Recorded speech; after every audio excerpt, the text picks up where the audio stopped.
So for my course, it's about basics. First, it's module 1A.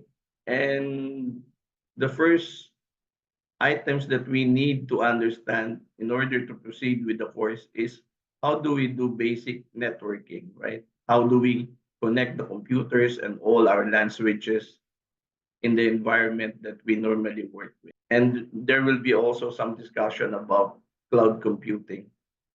And of course, TCP/IP, which is the standard protocol that we use in networking. So let me start about the computer network.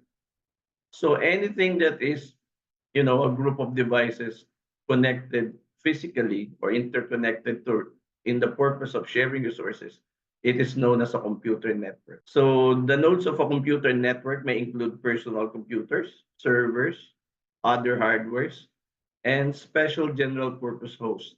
The interconnection between nodes are formed from a broad spectrum of telecommunication network technologies based on physically wired devices, can be connected optically, and can also be connected wirelessly. And then the most important part is the communication protocol that we use. It is a set of rules for exchanging information over a network, physically wired optical and wireless devices. And for this purpose, normally in Open WAN, we use TCP/IP. But long time ago, there were other protocols that are being used in the industry. For example, if you're using an IBM installation, normally it's an SNA or something. Okay, so this is how we connect our computers in the real world. So normally we have a wired solution to connect our laptops, printers, and even scanners to our switches and even desktop. And then the backbone normally is a fiber network cable. And of course, we normally have our firewall before we go out to the internet, which is connected to our routers. And then a number of servers wherein most of our applications are installed. This was the old setup before, but now we have the cloud in order to access some of our major applications, such as Microsoft Office. So this is how it is connected. And then once we define all of those devices one by one, we will go to the TCP/IP or IP addressing that we normally use. And in this course, normally we'll just watch a video on how it is being done so that it will be an interactive uh, discussion. And all of those examples can be learned in the YouTube video that I have uploaded in the. So there you will understand how the IP addressing is done for all classes, interdomain routing, and then the network component of the addresses for each of the prefixes. Normally, the length should be 8 to 32 bits. And the address format, of course, where X is the prefix length. So this is an example of that, of how you're going to provide your IP addresses to each of your devices that will be connected in the network. So our course, as you can see, uh, is composed of many modules, right? As I've said, there is a other course creator which has done the other modules. But for me, my courses will start with the introduction and then introduce you to software-defined networks and how it is uh, applied in the enterprise network. Here you will see that in this course there will be assessments, right? So for the first part, the first two modules, in order to assess if you have learned it, I will have a long quiz for modules 1A and 2A. The rest of the modules, which will be SDN, NFB, OpenFlow, will be short quizzes, or I think long quizzes as well. which was created by Engineer Taru. I will proceed with the second part, which is the module 2A. And in order to basically understand what will be covered in that module, maybe what I can do is share a video on how the SDN, or software defined network, is being applied in the corporate enterprise industry. Over a decade of my life in the service provider realm, and at times it's probably going to feel like you're drinking from a fire hose because I'm going to throw it all at you. But hang in there. The good news is you can always go back and rewatch. And if you want to learn more about SDN, or software defined networking, that's the previous video I did. So I'm going to provide the link down in the description below. And I am fired up. Let's roll the intro.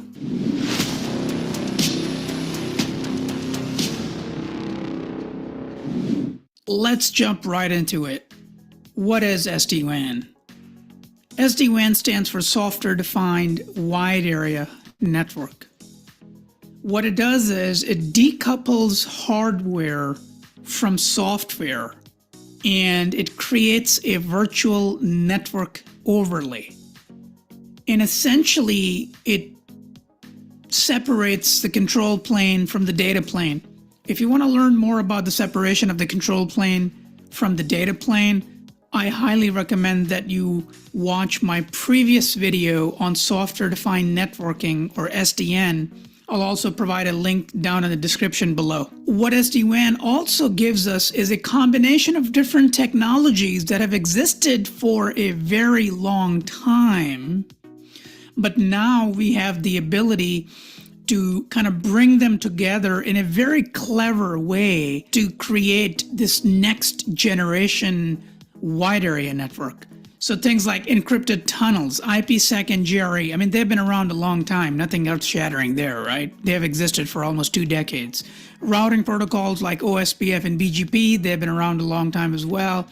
And various other network topologies that you can create. You can have point-to-point, partial mesh, full mesh. You can create whatever your heart desires from a network topology perspective, because you're no longer bound to the type of circuits you have. You can now create virtual overlays. So it's a very exciting technology, and a plethora of other things that you get with SD-WAN. And my goal today, guys, is to provide an SD-WAN overview from a high-level perspective, and also from a vendor-neutral perspective, right? I don't want to make this a Cisco conversation or VMware conversation or a Silver Peak conversation. I want to talk about SD-WAN in general, so you get the idea of what the technology is about. And I do plan on creating some additional videos in future on specific technologies like Cisco, Silver Peak, and others. There are 3 things that you get with SD-WAN, and I think these 3 attributes can pretty much cover what SD-WAN is about. First one being transport independence, second being it's cloud friendly, and third being it's simplified and secure. So let's look into the transport independent piece. To understand that, let's look at the SD-WAN architecture and the different components that make up the SD-WAN architecture. So in this design here, we have 2 sites, San Jose and New York. Let's assume each one has a single SD-WAN appliance.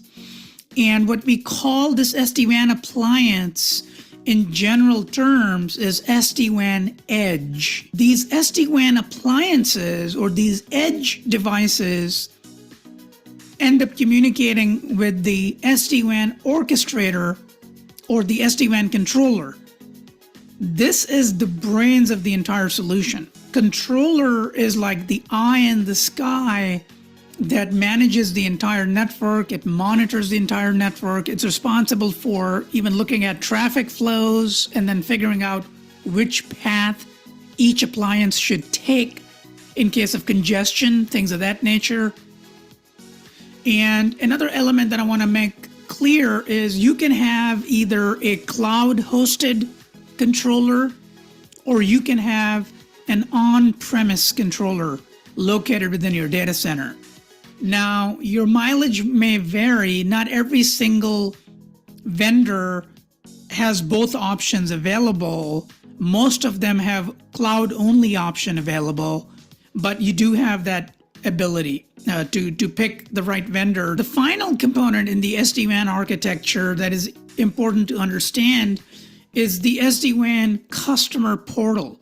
Now, this is the portal that you use as a customer to configure the entire environment. You go in there, there's a one-time config that you typically have to do to get everything all set up. And then you also set up device templates, feature templates, different type of site templates. Just depending on the vendor, you have different, terminology, but you end up creating those templates for different locations. Like for data centers, you might have a separate template. For like sales branch offices, you might have another set of template. And then for the rest of your cookie cutter sites, you may have another template. So what you do is you create these primary templates, and then you just create a clone of those templates when you're trying to bring up new sites. And it makes the configuration a lot simpler to do. But the biggest idea here, guys, is we have this SD-WAN orchestrator that is in charge of everything. So in this scenario, we have two sites. What's going to end up happening is, assuming we have the templates already set up on the controller is going to instruct these appliances to apply a configuration, and that configuration being overlay tunnels, right? And then we have different type of policies within that, in terms of how we want the primary path to be picked versus the secondary path, or we might do active load balancing or load sharing across the two paths. And another piece I want you to be aware of from a terminology standpoint is that the circuits in the SD-WAN realm are called underlay. So you have the concept of underlay versus overlay. Overlay is the network we build on top of the underlay circuits that we may have. So you may have an internet circuit, MPLS circuit. We may have these circuits delivered via Ethernet, 4G, 5G, LTE, or you pick your flavor. It could be any of those combinations. And we can go ahead and build overlays on top. And regardless of the underlay, we can create different type of topology. So that's what makes SD-WAN so powerful compared to the traditional or old school WAN. Now, there are three big benefits of having an SD-WAN architecture. Number one, active design. So you get to utilize all of your circuits that you have in your environment. Most of the customers have two active circuits for redundancy, but then you also have some really large customers that actually end up having, maybe a tertiary circuit, right? Or maybe 4 circuits, or maybe even more circuits in their environment. Some of the vendors actually allow you to use up to 8 circuits in an active fashion. So that is really powerful compared to how in the traditional WAN we had to configure BGP in a really interesting and crafty way to be able to advertise routes in a certain manner and things of that nature. Here with SD-WAN, you don't have to mess around with any of those components. Another really interesting and awesome item is intelligent traffic steering. So now that we have this central intelligence controller that is managing the entire environment, it has this eye in the sky type of view, and it's able to steer traffic depending on the load on the network. Finally, all that translates to a better user experience. Now let's talk about a couple of items that I articulated in my SD-WAN architecture: private WAN versus public WAN. So let's talk about private WAN first, right? So when customer says I have a private WAN circuit versus a public WAN circuit, what does that mean? So let me demystify that for you. So let's say we have 2 locations, San Jose data center and New York data center. If we end up procuring a dark fiber circuit from our service provider, that would actually be a layer 1 dark fiber circuit. Now, the beauty of this circuit is that it's fully dedicated. It's like as if we had literally a fiber optic buried in the ground between San Jose and New York, completely dedicated to us. Nobody else using that circuit. Now, that is very cool, but at the same time, it's the most expensive type of circuit you can have because a service provider has to give you a dedicated infrastructure that is not shared with anybody else. So you pay premium top dollars for that. The next level up could potentially be a VPLS service, which stands for Virtual Private LAN Service. It's a shared service within the service provider backbone, and you end up, getting a circuit from them. It could be a 10 meg circuit, 100 meg, gig, 10 gig, whatever have you. But VPLS is basically a giant layer 2 network. So all the sites that are part of the VPLS can actually exchange MAC addresses. Now, that being said, typically there's a limit of how many MAC addresses each of your sites can pump into the service provider network because they have limitations on their provider edge and core, but that's a topic for another day. Keep things simple. It's a layer 2 circuit. Next level up could potentially be MPLS, which stands for multi-protocol label switching type of circuit. Once again, different bandwidths. But the bottom line is it's a layer 3 circuit. So here you don't do MAC exchange. Here you have to configure IP addressing on your customer edge routers in order to be able to communicate. And all of the sites that become part of the MPLS, you may have a full mesh set up so all the sites can talk to each other.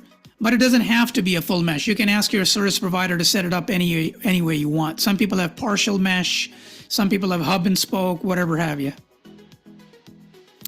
And the other item, which is the other side of the spectrum, is the public WAN. And that is the internet. And it's layer 3 only.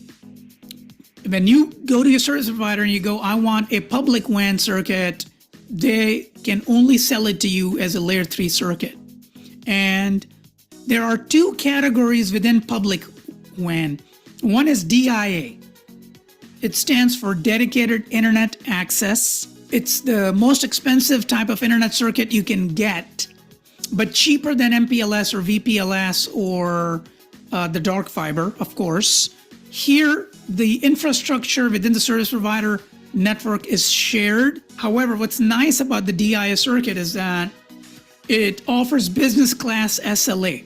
So things like packet loss, latency, jitter, mean time to repair, meaning when things go down, your service provider will be able to get it all up and running within a certain time frame. There are all those promises made, and if they can't keep their end of the bargain, there are financial penalties, meaning they have to give you a discount on your service for that month if they can't meet their SLA. So it's pretty serious.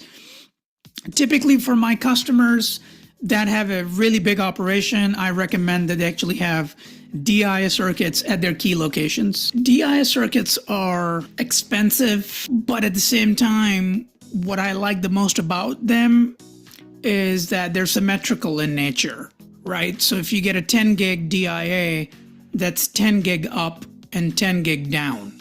Now the next level below DIA is broadband.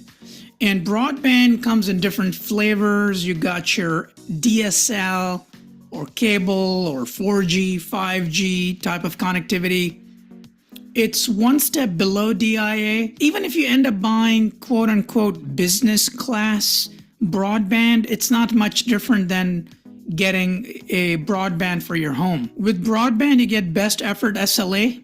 It's not nearly as good as the DIA SLA as far as packet loss, latency, jitter, mean time to repair, those type of things. You don't actually get anything fancy with broadband.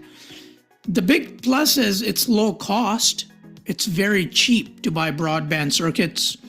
And what you get with broadband circuits is high download, low upload. Now for businesses, that could be an issue. That's why typically, at least at data centers, you would definitely want to get DIA type circuits, and then your branch locations, you can get away with buying a bunch of broadband circuits and kind of bundle them together and let the SD-WAN appliance do its magic.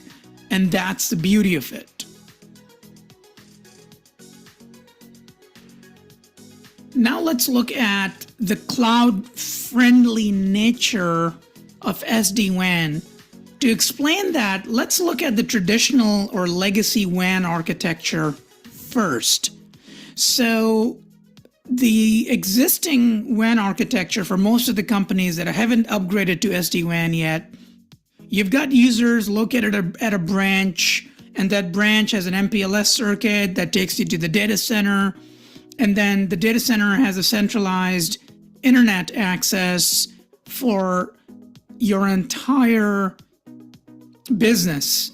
And as you can see here, the big challenge here is that the data center becomes a bottleneck because all of your users from all of your locations on a global scale will have to go to the local data center and then go out to the internet.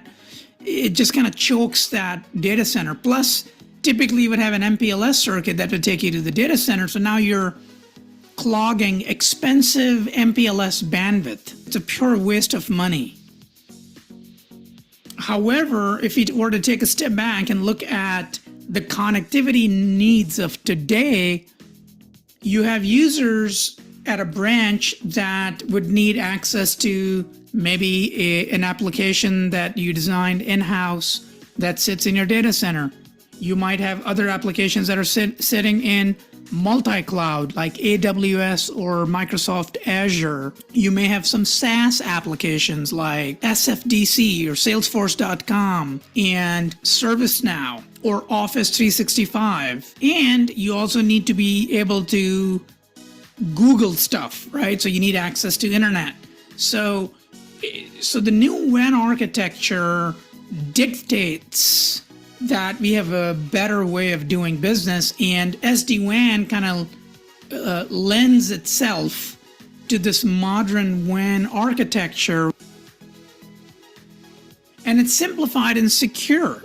So what do I mean by that? So what we have is a single, centralized, cloud-delivered management dashboard for configuration and management of WAN, cloud, and security. With SD-WAN, regardless of the vendor you pick, you can have one place to go, and we call that single pane of glass, or SPOG for short. And you go there, that's where you configure everything. That's where you see everything. You have deep analytics about your environment. And you configure your WAN, your cloud settings there. You can also configure security through that portal. Now let's talk about a very important element of SD-WAN, and that's called Zero Touch Provisioning, or ZTP for short. The way ZTP works is step one, we unbox and connect the SD-WAN appliance to the network. Step two, the SD-WAN appliance calls home, talks to the SD-WAN controller. Step three, SD-WAN controller pushes the config down to the SD-WAN appliance. Step four, SD-WAN appliance joins the SD-WAN fabric. Thanks to ZTP, you no longer have to send highly certified engineers for deploying the boxes, right? So gone are the days that you would want to send CCIEs on site to be able to configure the boxes. Because we're doing everything centrally, through a centralized portal, we can actually ship the box out, right? And a non-technical person on site can unbox the device and with very simple instructions, plug in the right cables and let the box talk to the SD-WAN controller and just become part of the SD-WAN fabric. This very step of not having to send certified engineers to every single site can translate to huge cost savings. Some of our customers have saved millions of dollars in deployment costs because they don't need to send an army of certified people everywhere. And that is amazing. And I think that's where SD-WAN shines. And Another big important element is the standardized security.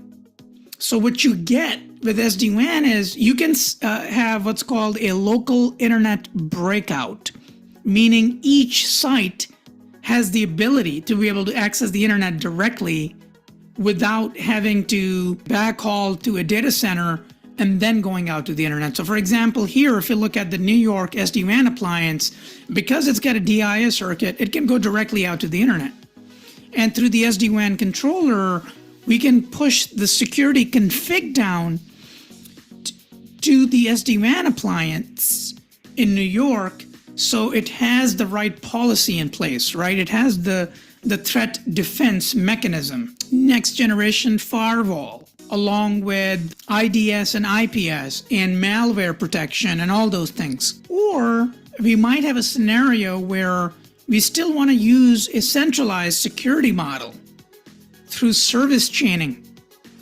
And what that means is when we use service chaining in SD-WAN, we can redirect traffic, in this case, internet-bound traffic, to a secure web gateway, or SWG, or a cloud firewall through a third party like Zscaler, and let them manage all the internet traffic at that point. So SD-WAN is very flexible. The bottom line is, regardless of the local or cloud security design you pick, you'll have a consistent policy across your entire WAN footprint. And this is a big one, guys, because I guarantee you, if you're not on SD-WAN, go and look at all of your routers today. Okay? You'll see that your devices have inconsistent configuration everywhere, different ACLs, different policies configured everywhere. Turns into a nightmare over time. Whereas with SD-WAN, everything is consistent, it's homogeneous, it's all the same everywhere, because we're pushing everything down from a centralized place. And every single appliance gets the configuration that we intend for that appliance to get. And that's the intent-based networking, right, or IBN. And if you're interested in learning more about IBN, check out my video on the topic of SDN. And that's a wrap.